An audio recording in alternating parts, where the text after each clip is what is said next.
पूजा घर के ईशान में हमेशा भगवान शिव को अर्थात शिवलिंग को बिठाना चाहिए, लक्ष्मी माता को बिठाना चाहिए। और पूजा घर का जो अग्निय कोण होता है उसमें अगर गणपति जी अकेले हों तो उनको उत्तर मुख करके बिठाना चाहिए। लक्ष्मी जी के साथ हों तो ईशान्य कोने में बिठाना चाहिए। लक्ष्मी जी के साथ हों तो ईशान में बिठाओ और अकेले हों तो अग्निय कोण में बिठाओ उत्तर की ओर मुख करके। दक्षिण में हमेशा हनुमान जी की जो चोला चढ़ी हुई प्रतिमा होती है उनको बिठाना चाहिए। और पंचमुखी हनुमान हो तो पश्चिम में बिठाना चाहिए और पर्वत उठाते हुए हनुमान हो तो उत्तर में बिठाना चाहिए। भक्त रूप में हनुमान हो तो उन्हें पूर्व में बिठाना चाहिए।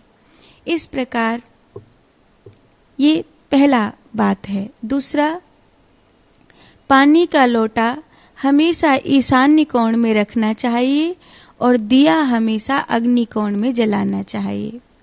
तीसरी बात, घर में कभी भी फालतू सामान, टूटा फूटा फर्नीचर, कूड़ा कबाड़ तथा बिजली का बेकार फालतू सामान इकट्ठा ना होने दें, अन्यथा घर में बेवजह का कलेश और तनाव पैदा होता है। जो चीज़ें अब आपकी ज़रूरत की नहीं है उन्हें निकालते रहिए। कबाड़ को घर में लंबे समय तक रखना ये अच्छा नहीं होता है। चौथी बात, घर की तिजोरी को दक्षिण दीवार से ही रखें ताकि उसका मुख उत्तर में ही खुले। तिजोरी के दरवाजे पर कमल पर बैठी हुई तथा सफ़ेद हाथियों के झुंड के अग्रभाग से नहलाई जाती हुई माता लक्ष्मी जी की तस्वीर लगाना अत्यंत शुभ होता है। और पांचवी बात, तिजोरी में सुगंधित द्रव्य या इत्र, परफ्यूम आदि कभी नहीं रखना चाहिए। ऐसा करने से धन हानि होती है। छठवीं बात, भवन या किसी भी कमरे में दर्पण हमेशा पूर्व या उत्तर की दीवार पर ही लगाना चाहिए। दक्षिण की दीवार पर दर्पण नहीं लगाना चाहिए। अगर मजबूरी में लगा हो तो उसे कपड़े से ढक कर रखना चाहिए। सातवीं बात, शीघ्र और उत्तम विवाह के लिए कन्या के कमरे में सफ़ेद पूर्ण चांद का एक चित्र लगाना अच्छा होता है। इससे कहीं ना कहीं शुभ परिणाम सामने आते हैं। आठवीं बात है, अपने भवन में खंडित मूर्तियों को, तस्वीरों को, टूटे फूटे फटे हुए कैलेंडर आदि को तत्काल हटा देना चाहिए। इन खंडित मूर्ति आदि को नदी में या तालाब में विसर्जन कर देना चाहिए, विसर्जित कर देना चाहिए। अन्यथा गृह स्वामी को अचानक एक्सीडेंट का या आर्थिक हानि का खतरा होता है।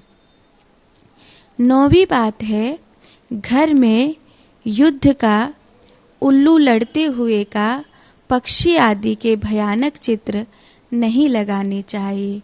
जिससे कई घरों में बाज आदि का या लड़ते हुए उल्लू का या होते हुए युद्ध का चित्र लगा लेते हैं, ये नहीं लगाना चाहिए।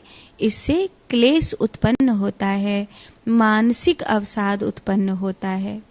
और 10वीं और अंतिम बात आज के लिए, घर में अधिक धूल मिट्टी का रहना, जाल माकड़ों का बसना, सन्नाटा रहना, ये सब और अंधेरा रहना, ये सब राहु के बुरे फल का घर वालों को इसके कारण राहु का बुरा फल घर वालों को भोगना पड़ता है और इसका परिणाम अच्छा नहीं होता। अगर आपके नाम से कोई घर है या आपके सानिध्य में कोई घर है तो उसमें इस प्रकार की चीज़ें नहीं होनी चाहिए।